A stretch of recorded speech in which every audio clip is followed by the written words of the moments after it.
Histoire confidentielle. Aujourd'hui, c'est la révolte à la cantine. Une histoire écrite par Muriel Rieski. Vera et Clara sont deux meilleures amies depuis la maternelle. Elles se retrouvent dans la même classe, encore une fois en CM2. Elles sont toutes les deux de très bonnes élèves, ne posent aucun problème à leurs parents. Elles grandissent tranquillement dans la ville de Spaghetti, une ville proche de Tanqueville, capitale de la Brouanie. Leur rentrée des classes s'est déroulée il y a une semaine et déjà les deux camarades en ont assez de manger ce qu'on leur propose. C'est qu'elles ont grandi et qu'on ne peut plus leur donner n'importe quoi sans qu'elles ne disent rien, comme si leur avis ne comptait pas. Alors que c'est nous qui mangeons, râle Clarinette. Les deux amis ont rassemblé un petit nombre de copains et de copines autour d'elles à la récréation du matin et elles lancent le débat. Qui pense que nous mangeons à la cantine Qu'est-ce que vous en pensez de la cantine demande Vera. Bah, c'est pas bon, crient tous en chœur. Ouais. Hier, je n'ai rien mangé, dit Fabio. Les haricots étaient vraiment dégueux. Ouais. Ils avaient même pas de goût. Et puis, ils avaient plein de fils. J'en finissais pas de les mâcher, hurla Clémentine. Et hier aussi, la viande, elle était toute bizarre, dit Caïs. On aurait dit du caoutchouc. J'avais jamais mangé une viande pareille.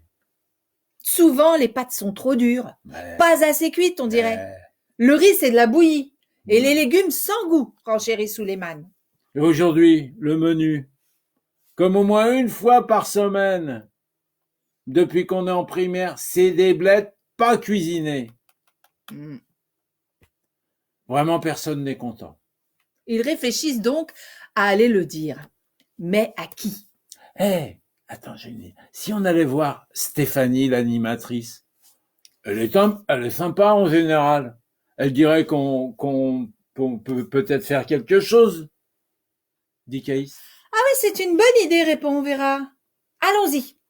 Attends. Clara les a. Attendez. Il faut qu'on se mette d'accord sur ce qu'on va dire. Sinon, ça peut vite être n'importe quoi. Et là, on ne nous prendra pas au sérieux.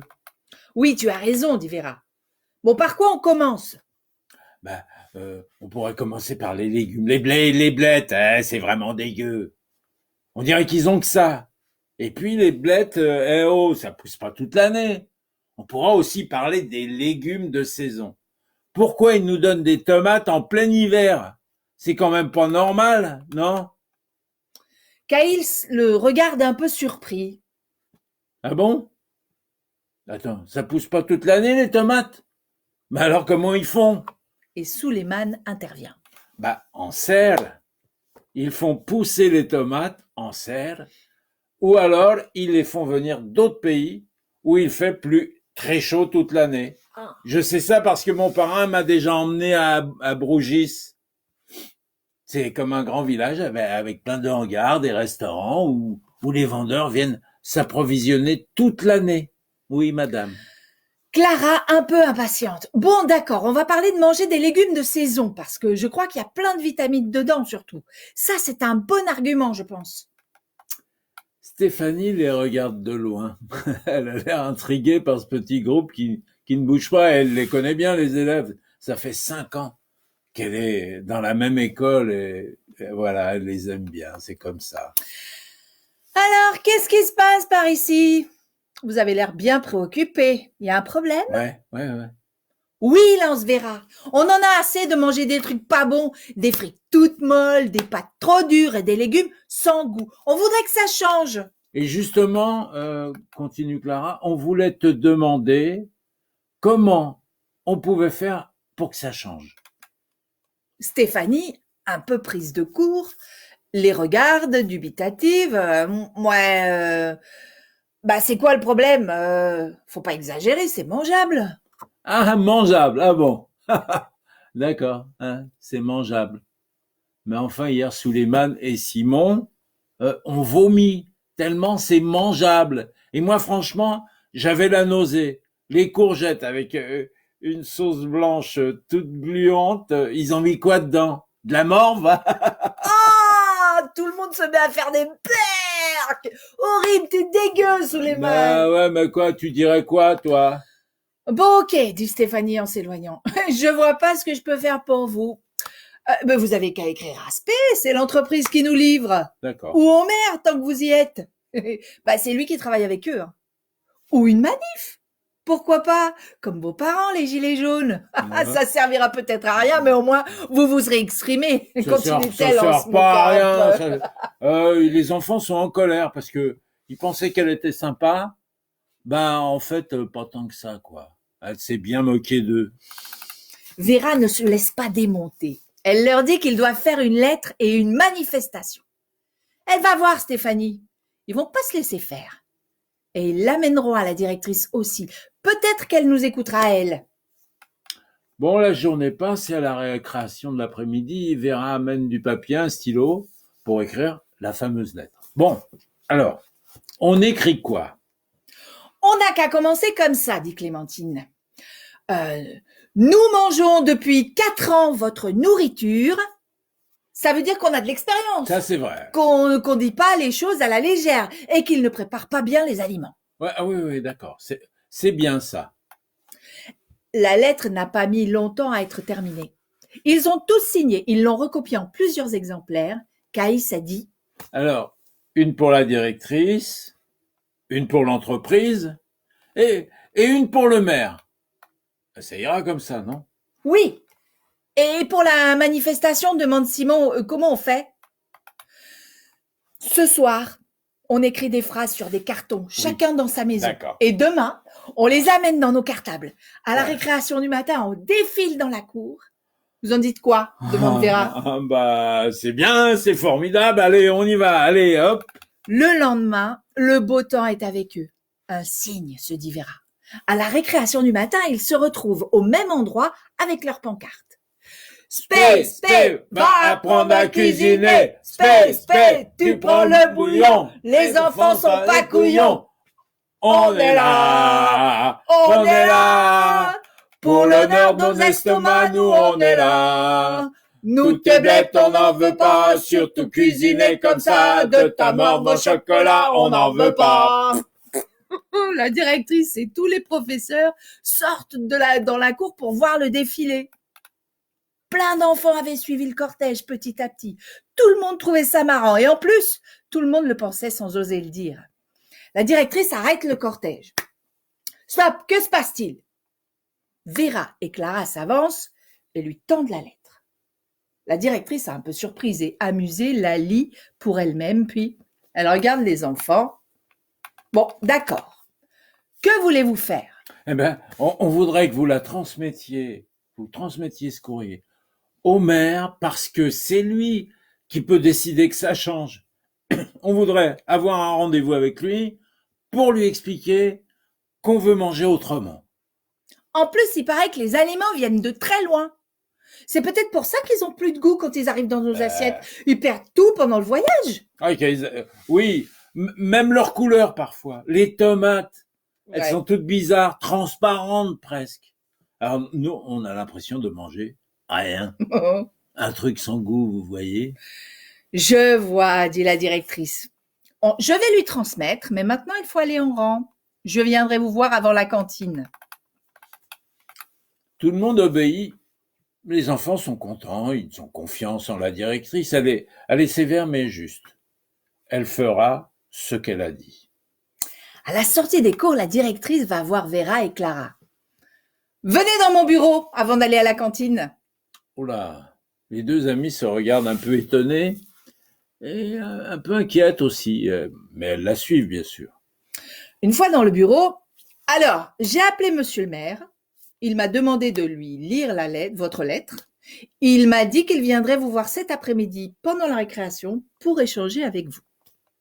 Les filles se regardent interloquées. Il va venir ici aujourd'hui? Aujourd'hui? Oui, aujourd'hui. C'est bien ce que vous vouliez, non? Un rendez-vous avec monsieur le maire. Oui, mais peut-être pas si vite. Il faut qu'on se prépare. Eh bien, vous avez le moment après la cantine et avec le repas que vous allez manger, ça peut vous inspirer, dirait la directrice d'un air amusé. En sortant, Vera dit à Clara, moi, je ne mangerai pas à midi, je vais faire la grève de la faim. Comme ils vont comprendre qu'il ne faut pas se moquer de nous. Quand elles arrivent devant la cantine, Vera s'assoit par terre et n'en bougera plus. Clémentine, quand elle comprend que Vera fait une grève de la faim, comme à la télé, elle s'assoit aussi à côté d'elle. Et finalement, une dizaine d'enfants font la même chose. Ils ne mangeront pas. Les adultes vont essayer de les obliger à entrer, mais rien n'y fait. Ils ne bougent pas. Les cours reprennent normalement. Puis vient la récréation. Et un mouvement s'opère à l'entrée de l'école. Des adultes, dont monsieur le maire, viennent à la rencontre des élèves dans la cour. Bonjour, jeunes gens. Alors, dites-moi, quel est le problème? Et je vous dirai si je peux vous aider. Vera, un peu énervée et fatiguée, lui dit « Vous avez lu notre lettre? Elle est très claire, il me semble. » C'est vrai, je vous en remercie. Je suis venu car nous avions décidé, suite à votre lettre, d'avoir une réflexion sur les aliments que nous utilisons pour les écoles et les EHPAD dans notre ville. Nous voulons changer les choses et nous rejoignons tout à fait vos demandes. Je suis venu pour vous montrer que votre avis est important et vous remercier de votre action. Il est normal que vous posiez des questions sur ce que vous mangez. Je suis donc venu pour vous inviter à participer, si vos parents sont d'accord, à certains conseils de la ville quand vous êtes concerné par le sujet. Et là, il s'agit de cela. Nous trouverons des solutions pour que vos repas soient plus joyeux et plus savoureux. Caïs se met à parler fort. Oui, on veut plein de super desserts et du bon fromage aussi. Et pas que des légumes. Chut, et Clara le pince un peu. Oui, mais bien sûr, jeune homme, dit le maire, des super desserts, nous aussi les adultes, on aime ça. Est-ce que vous acceptez ma proposition? Tous les enfants d'une seule voix disent « Oui !» Les 2 mois qui suivirent demandèrent aux enfants beaucoup de travail, de réflexion pour bien préparer le premier conseil. Et ce fut un succès. Les repas ne ressemblaient plus jamais à des moments tristes et fades. C'était des semaines du goût, mais tous les jours avec des plats et des saveurs formidables. Et parfois, quelques élèves pouvaient même participer à la fabrication des repas. Waouh, formidable. Formidable, non? Formidable, madame. Formidable. Et voilà. C'était une histoire confidentielle qui s'appelait La révolte à la cantine. Et alors bon, puisque je sais qu'elle est là, eh ben, c'est vrai que Vera et Clara ont vraiment fait cette lettre, une petite manifestation et une vraie lettre. Et donc voilà, j'ai trouvé que c'était sympa comme histoire. Et Vera, qui est maintenant une grande étudiante, qui fait des études supérieures, a conservé cette lettre et elle l'a envoyée à sa maman. Et c'est ça l'affiche. Voilà, c'était leur écriture. C'est pas beau ça, hein? Bon, à mardi. La réalité est plus belle que la fiction. Ah, ça, elle est bien cette phrase. Ah, donc c'est ça. Qui, mais elle est moi bien. non plus, très bien. Toi non plus? Sur le tutu, chapeau pointu. Ouais, beau. Des bisous. À mardi? Ouais, mardi. Je 19 prépare une heures. petite histoire. D'accord? C'est à son tour. C'est à mon tour. C'est un sacré rythme, hein, d'ailleurs. Allez, bon week-end. Bisous.